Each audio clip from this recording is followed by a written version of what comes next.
எண்சான் உடம்பை கொடுத்தார், ஒரே ஒரு சான் மட்டும் இந்த வயத்தை கொடுத்திருக்கார். ஒரு சான் வயிறு தான் கொடுத்திருக்காரு.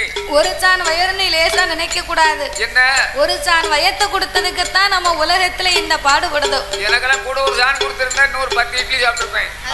அதனால 10 இட்லியை குறைச்சிட்டேன். ஏற்கனவே உனக்கு பொங்கி முடியல. ஆமா, இதுல 10 இட்லி கூட வேற. நானும் இட்லியை தின்னு வாங்க எனக்கு வயிறு மேலே வர மாட்டேங்குது. அதாவது தாளக்காரருக்கு மாத்திரம் வயிறு இப்படி இருக்கு. அப்ப எண்சான் உடம்பை கொடுத்தார் ஆண்டவன், நம்மளுக்கு ஒரே ஒரு சான் மட்டும் வயத்தை கொடுத்தார். இந்த ஒரு சான் வயத்தை கொடுத்ததுக்கு இரவன்னும் பாராம பகலன்னும் பாராம சனிக்கிழமையோ ஞாயிற்றுக்கிழமையோ ஊரை விட்டு ஊரு நாடு விட்டு நாடு மாவட்டம் விட்டு மாவட்டம் எந்த ஊருக்கு கூப்பிட்டாலும் நம்ம வேலைக்கு போறோம்.